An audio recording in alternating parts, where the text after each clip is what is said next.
asalaamaaleykum mbokk yi safo di seetaan ITV bisimilah ci xibaaru marax wi dañu koy daal di def ci tënk li nga xam ne moom lañ koy doore mooy mbiru Ousmane Sonko niki tey mu waroon a dem wuyu ji juge 8e cabinet monsieur Mamadou Seck ngir rek ñu déglu ko ci li nga xam ni moom mooy mbirum Sweet Beauty di tuuma gi nga xam ni moom la Adji Sarr teg ci ndoddam di mbirum siif ak tamit bu ànd ak fitnay ngànnaay loolu yi nag moom yoon wi yàggoon na métti woon na moom Ousmane Sonko mujjul fa nga xam ne moo di tribunal gendarmerie jàpp ko yóbbu ko ca section de recherche bu Colobane loolu yi nag ñi nga xam ne ñoo koy layool di ay avocat jàpp nañu ni dëppoowul ak yoon dañoo salfaañe ak yelleefu seen client di Ousmane Sonko ndaxte moom deful lenn lu dul doon dem di wuy ji ñu déglu ci maître Youssouf Camara ci micro Abouté di Sow. dañu woo ñu ni Ousmane Sonko finalement waa section recherche arrêté nañ ko nee na parce que dafa def trouble à l'ordre public li xew nag du dara lu dul Ousmane Sonko dafa génn kër mi day ñëw ba mu ñëwee ñu ni ko da ngay jaar fii ak jaar fii mun leen nag man citoyen la man maay tànn fu may jaar dégg ngeen sax ni préfet ñëw na ba foofu pour wax ko ni ko du ñu bàyyi plus de 3 véhicules ñu accompagner ko 5 véhicules donc comme ni ma ko sama naataango bi waxee moom ba mu ñëwee aussi ba gendarme yi ne dañuy désarmer dañuy arrêter ces gardes du corps dafa leen wax bu leen résister bàyyi leen ñu def seen liggéey. donc Ousmane Sonko woowul kenn déggu leen fu mu wootee à l'insurrection déggu leen fu mu wootee au trouble à l'ordre public déggu leen fu mu troubler l'ordre public ku jóg nag sa kër ni da ngay wuyu si yoon mbedd mi ñu gàllankoor ko am ay manifestants am ay gendarme yu taxaw ni la da ngay jaar fii par force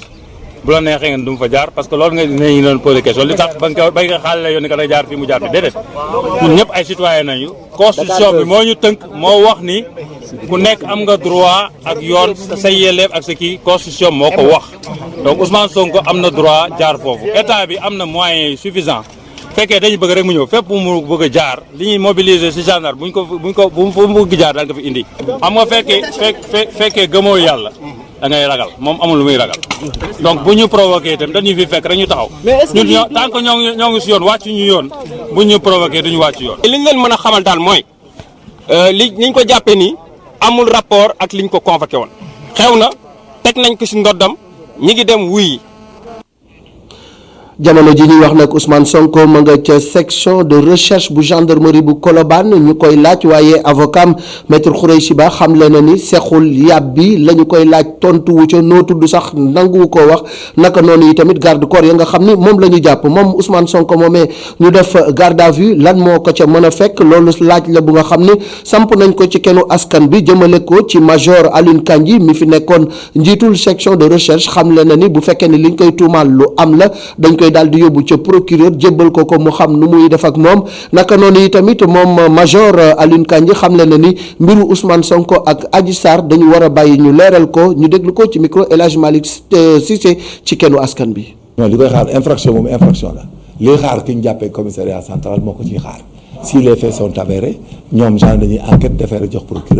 procureur xool bu dee dem flagrant délit mu ñu yóbbu ko audience bu dee trouble à l'ordre public la c'est un délit donc s'il n'y a pas de mort d'homme s'il n'y a pas d'autres infractions qui disqualifient pour un grand correctionnel wala mu criminaliser une infraction connexe bon day dem flagrant délit bon ñu àtte ko dans les jours à venir xam nga naan dañuy troubler parce que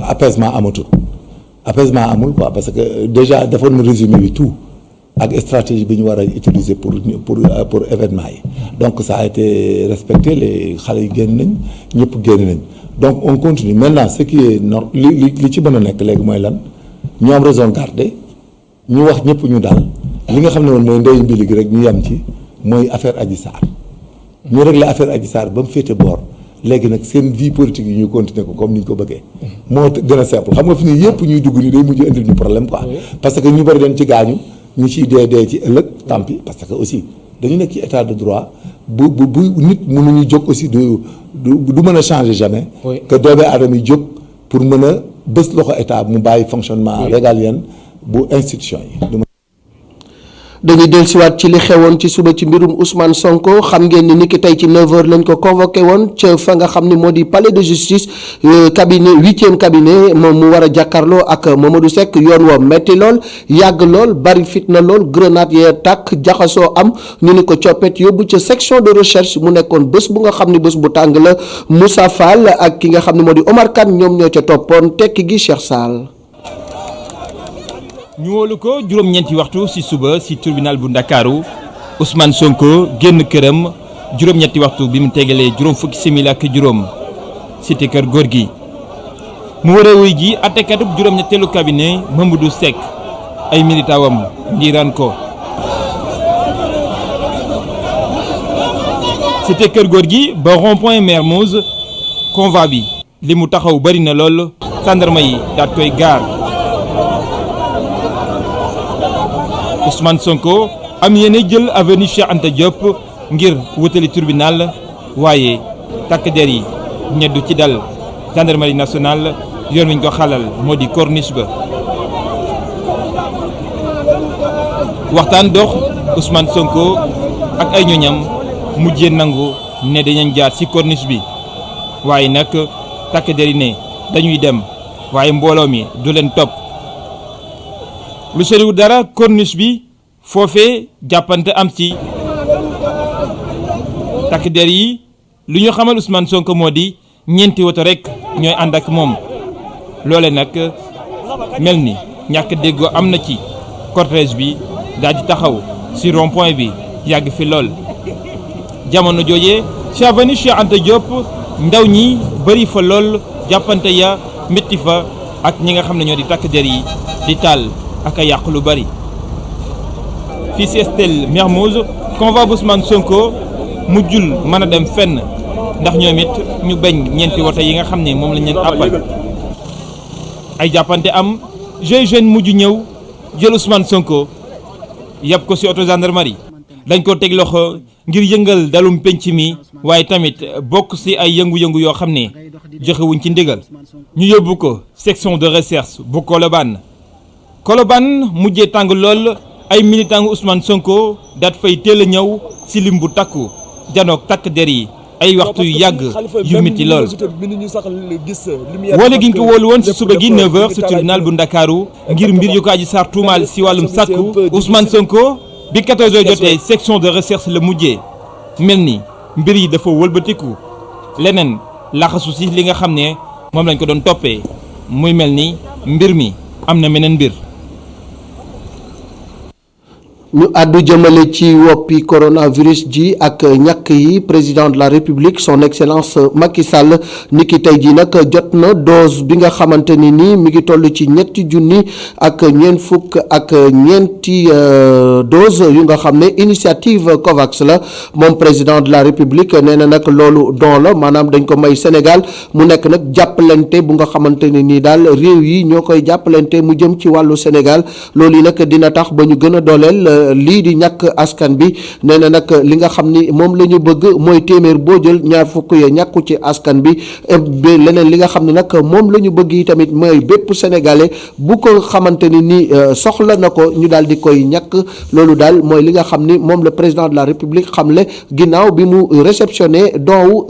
vaccin yooyu jóge ci initiative COVAX yan leçon la ñu war a tiré ci li nga xam ni moom moo di woppi coronavirus ji ci wàllu wér-gu-yaram yan njeexital la ci am liñ ci xamle moo di établissement de santé publique wala bokk ki jiite établissement de santé publique yi moom daal nee na Sénégal mi ngi ci yoon wu baax wi ndaxte fi mu toll nii ci wàllu équipement ak ci wàllu infrastructure am nañu lu nga xam ni dinañ ci mën a sukkandiku ba lu mel nii bu amatee ñu mën a jàmmarloo ak moom docteur Henriette Cécile Diop dellu siwaat ci plan bi nga xam ni moom la ñu taxawal diggante 2020 ak 2025 ñu déglu ko ci micro Aline Diouf ak Mafal Fall. waaw mbas mi bi mu ñëwee fii si Sénégal daf nu bett ba nga xam ne ci njëlbeen mi ni ngi yore woon centre bu Fann rek moo doon jël en charge patient yi si la ñu gis ne que il fallait que nu yokk capacité wu dëkk bi ci région yëpp am nañu ay CTE wante njiitu réew bi ci boppam moo instruire sunu ministre de la santé ne dama soxla benn plan d'investissement sectoriel ci juróomi at yi di ñëw. plan d'investissement sectoriel boobu bind neen ko su commencé na 2020 te mu ngi jeex 2024 ci première année bi am nañu ñeenti hôpitaux yoo xam ne ubbi nañu mooy Kaffrine Kédougou Sédhiou ak Touba Kaffrine ubbi na ba pare mais deuxième vague basse bi moo tax ba ñeneen ñi ubbeeguñu wante du tardé dinañ leen ubbi ñetti hôpitaux yi Kaffrine Sédhiou ak Kédougou 150 lii la ñu am téeméer ak juróom fukk hôpitalu Touba bi moom ñetti téeméer la ñetti téeméeri lal moo fa nekk. bu ñu jógee ci 4 hôpitaux yooyu am na benn centre boo xam ne dina nekk Diamniadio mooy centre national oncologie boo xam ne day jël feebaru cancer ci aspect yëpp dajale leen foofu ba pare dina servir tamit ci région bi nga xam ne nit dañu ñëw fii faju ci dëkk bi. bu ñu jógee ci infrastructure équipement yi tamit renforcer neen ko parce que bu ñu seetee ne ak mbas mi dafa am ay malades graves yoo xam ne dañuy soxla ay dialyse dañuy soxla ay IRM dañuy soxla scanner dañuy soxla respirateur yooyu yëpp mi ngi ci plan d'investissement bi nga xam ne dëkk njiitu réew bi nee na dina ko mettre en œuvre pour prise en charge population. bu ñu jógee ci équipement yi ñu dem ci ressources humaines yi mooy nit ñiy faj. ndaxte il faut que ñu tàggat leen ba nu am benn niveau boo xam ne dinañ mën a jël en charge patients yi muy médecins yi muy infirmiers yi muy sage-femme yi muy personnel bi. docteur Abdoul Aziz Kébé moom jàpp ni li ñu war a jàngat ci mbas mi moo di ni Sénégal dañoo war a daal di taxawal lu nga xam ni moom la ñu tuddee système d'assurance maladie bu ko defee nag dinañu gën a mën a faj askan bi ñu déglu ko ci micro Aline Diouf. wax dëgg yàlla jéego yu rëy def nañ ko ci biir réew mi ndax mbas mi. génne nañ lu ëpp juróomi téeméeri milliards ci suñuy koppar def ko ci ay jumtukaay def ko ci ay garab def ko ci ay ni ñu koy waxee ci tabax yi centre yu ni mel loolu du coow li mooy ña nga xam ni ñii nag ñoom ñoo soxla paju googu waaye ñoom naka la ñuy def pour fay pour ñu faj leen bis bu ñu feebaree fi mu ne nii li xew mooy ni ku fi feebar miraas sa bopp miraas say mbokk jéem a faju te du sotti looloo daloon France 1945 De Gaulle daal di toog ba mu yàgg daan na déedéet wax leen ma bunt ñu daal di koy créer caisse de sécurité caisse d'assurance maladie caisse nationale mu daal di jël jooja caisse képp koo xam ni kii da nga feebar ñëw cotiser képp koo xam ni kii yaa ngi ci dëkk bi cotiser képp koo xam ni kii da nga ami doom cotiser say doom cotiser sa jabar képp kuy liggéey loolu nit cotiser ko. muy état muy privé muy keneen ak keneen ña mënut a cotiser ñu cotiser leen dimbale leen bu ko defee ñëpp cotiser ku ci feebar yor sa carte ñoo ñu faj la waaye xaalis ba nañ ko jëlee ci cotisation yi waaye itam nañ ko jëlee ca la nga xam ni mooy feebar nit ñi du tox day gaañe jël ca aslëf dugal ci biir sàngara day gaañe jël ca aslëf dugal ci biir suukar day gaañe